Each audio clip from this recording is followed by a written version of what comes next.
A obesidade, assim, a gente tem que encarar que o obeso, ele é uma pessoa constantemente inflamada, né? O tecido adiposo, ele tem toda uma função hormonal, ele não é só uma célula com gordura parada ali. Então, ele tem uma função hormonal ali, e associado a isso, ele também libera radicais livres, ele deixa o paciente num estado inflamatório, além de proporcionar, aumentar o risco de outras doenças. Então, o paciente que é obeso, ele vai ter um risco muito aumentado para diabetes, um risco muito aumentado para hipertensão, um risco aumentado de doenças osteodegenerativas, então artrose no joelho, artrose no quadril. É um paciente que vai ter aumento do risco do câncer de intestino, porque ele é um paciente inflamado. Então, assim, a obesidade ela está associada com uma série de problemas, além dos distúrbios também de base psicológica. Então, assim, é uma grande associação. Aí você pensa num paciente que é diabético e obeso, então daqui a pouco esse paciente tem problema renal, ele tem problema no olho, ele tem problema nas artérias das pernas, aquele que todo mundo já ouviu falar do pé diabético, que ele perde a sensibilidade. Verdade. Então, quando você soma tudo isso, e tudo começou lá atrás com a obesidade. E às vezes, se lá atrás esse paciente tivesse perdido 10%, 15% do peso dele, ele podia ter evitado que essa doença começasse, ou ele poderia ter... A doença até vai começar, mas ele vai diminuir muito a evolução da doença. Porque a gente tem implicâncias na vida do paciente, óbvio, assim como a gente tem implicâncias para o resto da sociedade. Porque se eu pego uma pessoa de 50 anos que teve um AVC, ele trabalhava, vamos supor, ele trabalhava na rua, e agora ele tem um AVC e não tem como andar, ele virou um problema, porque agora ele não é mais um trabalhador. Ele agora vai depender das outras pessoas. E é o que a gente tem visto isso, porque como a obesidade tem começado cada vez mais cedo, a tendência é que essas doenças comecem cada vez mais cedo. Então, antigamente a gente via o diabético, eu tenho um vô que é diabético, uma avó de 70 anos, 60 e pouco. Hoje você tem as pessoas com 40. Crianças, né? Você já tem crianças que já estão com pré-diabetes. Então, tudo isso pode ser evitado ou diminuído a gente fazendo o tratamento da obesidade de uma forma mais precoce. Sabe que me deu uma ideia aqui, assim, bem louca?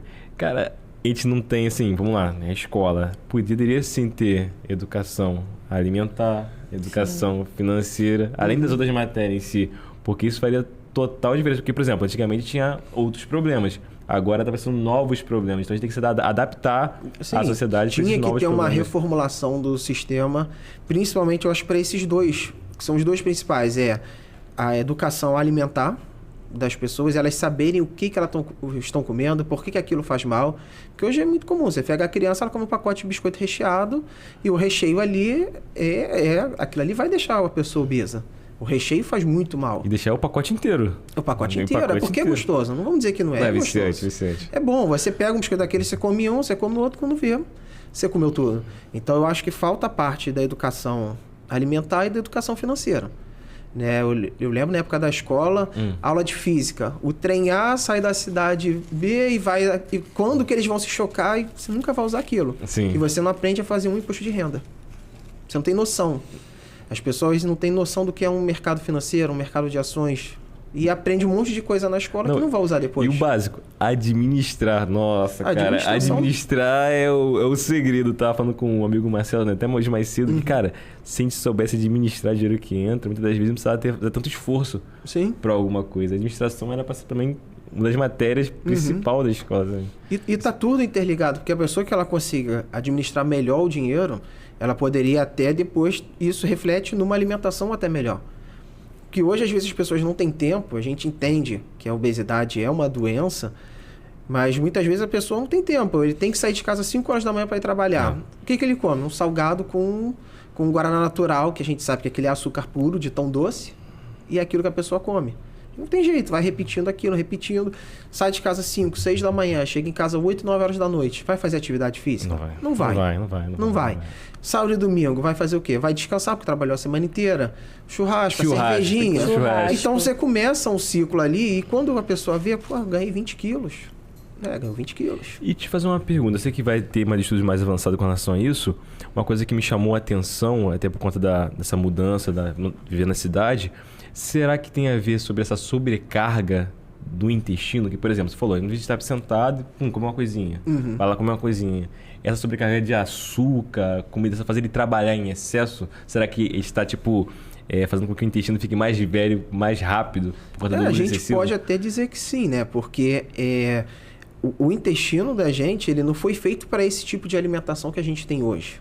É aquilo, se a gente volta lá atrás no tempo, o que a gente comia era carne dos animais que eram caçados, né? Então boi, frango, era esse tipo de carne, somado com vegetais. E acabou. A gente não foi feito para esse tipo de alimentação industrializada que a gente tem hoje. O enlatado, o embutido, essa facilidade. Né? E além do que, a gente também não foi feito para comer o tempo todo. A facilidade do alimento na mão. Então a gente come e não gasta essa energia. Então isso vai sendo acumulado de alguma forma. E isso a gente está falando só da obesidade, sem contar do paciente que associa nisso o cigarro, que associa outras coisas. Aí o negócio começa a piorar mais ainda. Cada vez mais. Exatamente. Outra coisa que me chamou muita atenção é que, assim, eu trabalho muito com a mente. Além de trabalhar com a gente, trabalho com a hipnoterapia. Eu acho que tem muita coisa a ver uma com a outra. Por exemplo, muitas das vezes o paciente para mim é muito ansioso. Eu dou ao paciente uma dica bem simples. Reflete logo no estômago, a ansiedade. Fala assim, você tá tomando pelo menos um copo de lactobacilo? Porque tem muito a ver a produção de serotonina no paciente. Aquela sensação de bem-estar, reflete na mente, vai refletindo no outro. Mas essa parte do paciente se sentir inflamado com relação ao tecido, tu acha que isso faz ele viver nesse ciclo vicioso de sentir mal, aí come para recompensar? Eu acho que isso aí não seria nem tanto da parte dele inflamado, mas seria mais da cabeça do paciente. Sim. Às vezes ele tem aquela compulsão alimentar e ele tem que comer. Às vezes ele não está nem com fome, mas ele tem que comer porque tem que comer. Ou ele vai descarregar uma ansiedade na comida. O que você falou da parte dos lactobacilos, existem também estudos de que uma obesidade pode alterar a microbiota intestinal, entendeu? Então quando a gente pensa em intestino, a gente tem os pacientes que têm síndrome do intestino irritável, né? Isso não tem muito a ver com a obesidade, mas falando do intestino irritável em si.